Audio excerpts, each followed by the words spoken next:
welcome to our fourth advanced tip video. One thing you'll come to notice in your time with WarioWare D.I.Y. is that there are a lot of objects used in games that aren't ever visible to the player. There are a lot of reasons for creating invisible objects, but in this video, we're going to look at how they can be used for detecting hits. You'll see what I mean once you see an example. Here we have Gold Digger. This is an old WarioWare classic, back again as a playable game in D.I.Y. As you can see, I'm simply trying to get the finger in the nose.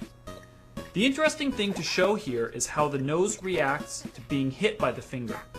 Let's take a look at our objects and I'll show you what's up. So notice this nose object. It has 3 sets of art, one for each possible type of nose collision, left, center, and right. This nose is a single object though, and we want it to react appropriately depending on where the finger bumps into it. So how do we determine which version of the nose to display? Well, if we look closely on the game screen, you'll see 3 little objects on the bottom of the nose with switches turned off. Now watch what happens when I make the finger collide with the left side of the nose. Its switch turns on. That there is a hit detector, and we have 3 of them for the left, middle, and right parts of the nose. The nose monitors these switches and changes its art accordingly. So the really cool thing is that I only need to have one nose object. I don't need to combine 3 separate objects to make a nose. I just place little hit detectors in key locations and then use their switches to make the nose behave appropriately. I also have the flexibility to change the size or location of the hit detectors to balance gameplay.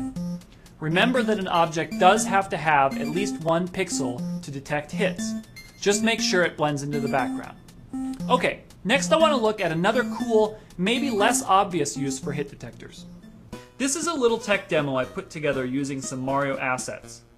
I want to use this demonstration to show how hit detectors can help create random, unpredictable enemy behavior. Notice the little box here.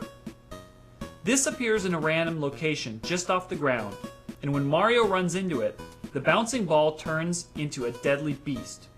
Now, it's okay to use temporary graphics like this when you're in the prototyping stage. Now I want you to also notice that as soon as I run into the hit detector, it jumps to another random location. This randomness can add suspense and added depth to the gameplay. So the point of this little demo is to show that we don't have to place hit detectors on the enemy.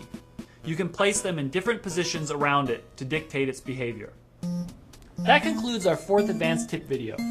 We've seen how useful invisible hit detectors can be as programming tools in our games, and it's just one example of how versatile our objects are. You have up to 15 objects per game, and that's a lot of resources for adding flexibility and sophistication to your microgames. I hope you can find your own ways to take advantage of these resources. And remember, you can enter your games into design challenges through the distribution center. We look forward to seeing your creations.